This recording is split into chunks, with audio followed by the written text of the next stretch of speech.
Assalamualaikum warahmatullahi wabarakatuh. Kami dari kelompok 2, Manajemen Lembaga PAUD yang beranggotakan Zulfa An-Nikmah, NIM 005, Dian Pawarti, NIM 012, Isnaini Rosida, NIM 043, Sabila Septiana Wardati, NIM 049, Ais Septalica, NIM 095, Arin Yulia Marasikana, NIM 097, Lara Sekti Cahyani, NIM 100, Isna Nurisofa, NIM 101. Kelompok kami akan membahas mengenai 8 standar PAUD. Yang pertama yaitu standar tingkat pencapaian perkembangan anak usia dini atau yang disebut dengan STPPA. STPPA adalah kriteria tentang kemampuan yang dicapai anak pada seluruh aspek perkembangan dan pertumbuhan. Perkembangan anak adalah integrasi dari perkembangan aspek nilai agama dan moral, fisik motorik, kognitif, bahasa, dan sosial emosional, serta seni. Pencapaian perkembangan anak disesuaikan dengan kelompok usianya. Tahap usia lahir hingga 2 tahun terdiri atas kelompok usia lahir hingga 3 bulan, 3 hingga 6 bulan, 6 hingga 9 bulan, 9 hingga 12 bulan, 12 hingga 18, 18 hingga 24. Tahap usia 2 hingga 4 tahun terdiri atas kelompok usia 2 hingga 3 tahun dan 3 hingga 4 tahun. Tahap usia 4 sampai 6 tahun terdiri atas kelompok usia 4 hingga 5 tahun dan 5 hingga. Selanjutnya, saya akan menjelaskan mengenai standar isi. Standar isi meliputi 1. Struktur program, 2. Bentuk kegiatan layanan, 3. Alokasi waktu, 4. Rombongan belajar, 5. Kalender pendidikan. Standar isi adalah kriteria tentang lingkup materi dan kompetensi menuju tingkat pencapaian perkembangan yang sesuai dengan tingkat usia anak. Dalam standar isi PAUD, materi pada lingkup nilai agama dan moral meliputi kemampuan mengenal agama yang dianut, mengerjakan ibadah, berperilaku jujur, penolong, sopan, hormat, sportif, menjaga kebersihan diri dan lingkungan, serta toleransi terhadap agama orang lain. Yang kedua, materi pada lingkup fisik motorik mencakup 3 aspek, yaitu motorik kasar, motorik halus, serta kesehatan dan perilaku keselamatan.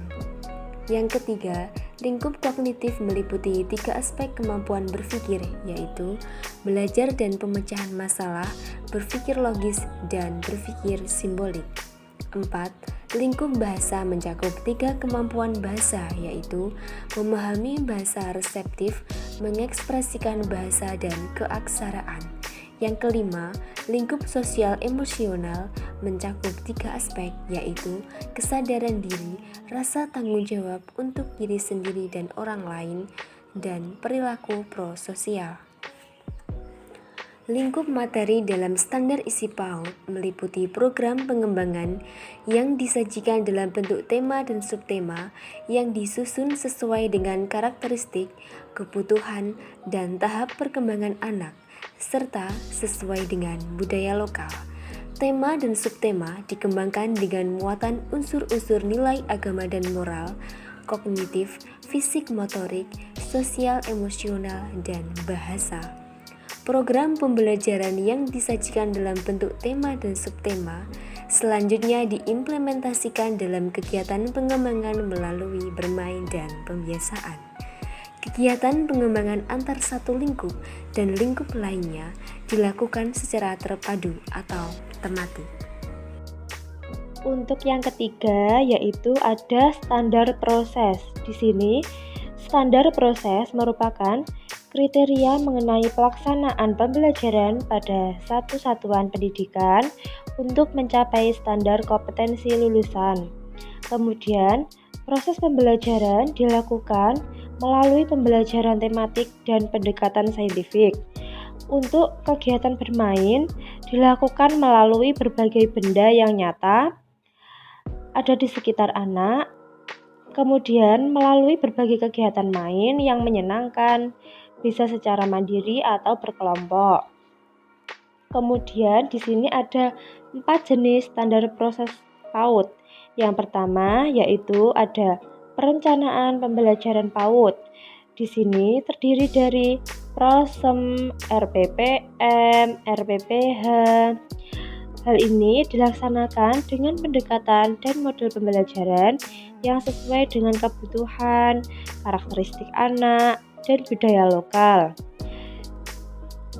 Semua itu disusun oleh pendidik pada satuan program PAUD. Kemudian yang kedua yaitu ada pelaksanaan pembelajaran PAUD. Sesuai dengan Permendikbud nomor 137 tahun 2014, melalui bermain secara interaktif, inspiratif, menyenangkan, konstekstual, dan berpusat pada anak untuk berpartisipasi aktif serta memberikan kreativitas, kemandirian, sesuai dengan bakat dan minat, dan perkembangan fisik secara psikologis anak. Kemudian, yang ketiga ada evaluasi pembelajaran PAUD. Hal ini mencakup evaluasi proses dan hasil pembelajaran yang dilakukan oleh pendidik untuk menilai keterlaksanaan rencana pembelajaran. Untuk hasil evaluasi ini kemudian jadi dasar pertimbangan tindak lanjut pelaksanaan pengembangan selanjutnya. Dan yang terakhir yaitu ada pengawasan pembelajaran PAUD.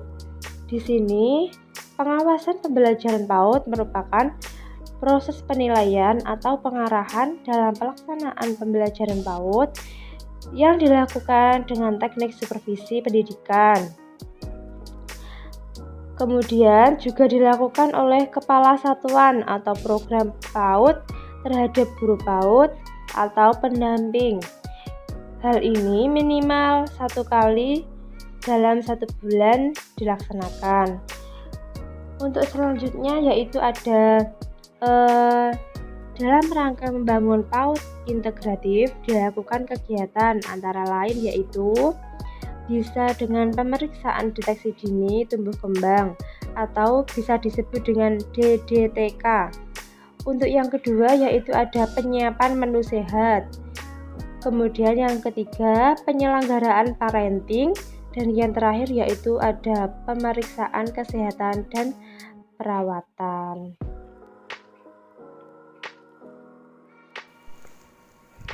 Standar penilaian. Kriteria mengenai mekanisme prosedur dan instrumen penilaian hasil belajar peserta didik. Ruang lingkup penilaian terdiri dari panduan penilaian, teknik penilaian, dan laporan perkembangan anak. Penilaian pada pendidikan anak usia dini bersifat proses, sehingga tidak hanya dilaksanakan 1 atau 2 kali pada waktu tertentu, tetapi secara berkesinambungan dan terus-menerus. Penilaian pada pendidikan anak usia dini dilaksanakan pada saat anak bermain, berinteraksi dengan teman, atau guru saat anak mengkomunikasikan pikiran melalui hasil karyanya. Bahwa hasil karyanya anak bukan hanya dinilai bagus atau tidaknya, tetapi untuk dianalisa kemajuan perkembangan yang dicapai anak atau penilaian autentik.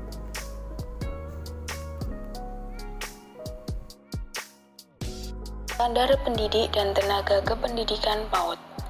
Yang dimaksud dengan standar pendidik dan tenaga kependidikan adalah kriteria tentang kualifikasi akademik dan kompetensi yang dipersyaratkan bagi pendidik dan tenaga kependidikan PAUD. Pendidik anak usia dini adalah tenaga profesional yang bertugas merencanakan, melaksanakan pembelajaran, dan menilai hasil pembelajaran, serta melakukan pembimbingan, pelatihan, pengasuhan, dan perlindungan. Pendidik anak usia dini atau pendidik PAUD terdiri atas guru PAUD, guru pendamping, dan guru pendamping muda.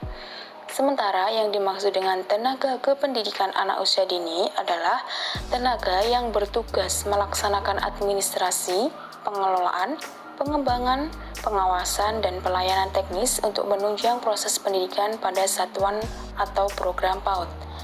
Tenaga kependidikan PAUD terdiri atas 1. Pengawas TK atau RA atau BA. Yang kedua, penilai KB atau TPA atau SPS. Yang ketiga, Kepala PAUD, TK atau RA atau BA, atau KB atau TPA atau SPS. Yang keempat, tenaga administrasi, dan yang kelima, tenaga penunjang lainnya. Ketentuan rasio pendidik dengan peserta didik dalam Peraturan Menteri Pendidikan dan Kebudayaan Nomor 137 Tahun 2014 tentang Standar Nasional PAUD disebutkan bahwa untuk usia lahir sampai 2 tahun, yaitu rasio guru dan anak 1:4. Usia 2-4 tahun, rasio guru dan anak 1:8. Usia 4-6 tahun, rasio guru dan anak 1:15. Standar sarana dan prasarana merupakan kriteria mengenai ruang lingkup, ruang belajar, tempat beribadah, perpustakaan, laboratorium, bengkel kerja, tempat berkreasi, media pembelajaran, alat dan bahan ajar, serta sumber belajar lain yang diperlukan untuk menunjang proses pembelajaran termasuk penggunaan teknologi informasi dan komunikasi. Ruang lingkupnya adalah sarana pendidikan, sarana pembelajaran, serta instalasi. Luas lahan disesuaikan dengan jenis layanan, jumlah anak, dan kelompok usia yang dilayani. Untuk PAUD formal, TK, RA atau BA, luas lahan minimal 300 meter persegi untuk bangunan dan halaman. Ruang untuk melakukan kegiatan anak minimal 3 meter persegi per anak. Kondisi tanah harus stabil dan memiliki daya dukung yang cukup untuk menerima beban bangunan. Standar pengelolaan PAUD adalah kriteria mengenai perencanaan, pelaksanaan, dan pengawasan kegiatan pendidikan pada tingkat satuan pendidikan agar tercapai efisiensi dan efektivitas penyelenggaraan pendidikan.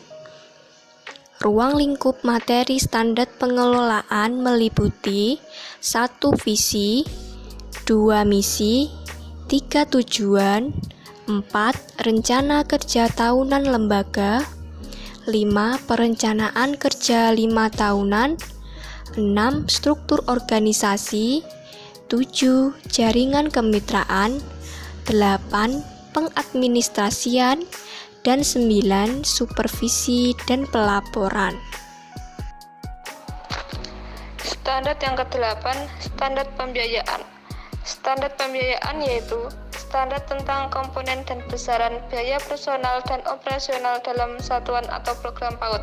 Pembiayaan itu melingkupi jenis, sumber, pemanfaatan, serta pengawasan dan pertanggungjawaban dalam penyelenggaraan serta pengembangan lembaga PAUD yang dikelola secara baik dan transparan. Dalam standar pembiayaan itu ada 3 lingkup. Lingkup pertama, jenis dan pemanfaatan. Dalam pembiayaan terdapat 3 jenis biaya. 1. Biaya investasi yang digunakan untuk pengadaan sarana prasarana, pengembangan SDM, dan modal kerja tetap. Biaya yang kedua, biaya operasional, digunakan untuk menggaji pendidik dan tenaga kependidikan, serta tunjangan yang melekat, bahan atau peralatan pendidikan habis pakai, dan biaya operasional pendidikan tidak langsung. Biaya yang ketiga, biaya personal, yang meliputi biaya pendidikan yang dikeluarkan oleh peserta didik dalam mengikuti proses pembelajaran. Lingkup yang kedua, sumber pembiayaan. Sumber pembiayaan ini dapat diperoleh dari pemerintah daerah, yayasan, atau pihak lain yang tidak mengikat. Lingkup yang ketiga, pengawasan dan pertanggungjawaban. Dalam lembaga harus memiliki mekanisme untuk melakukan pengawasan dan pertanggungjawaban keuangan sesuai dengan peraturan yang berlaku. Sekian, terima kasih. Ada kurang dan lebihnya, kami mohon maaf. Wassalamualaikum warahmatullahi wabarakatuh.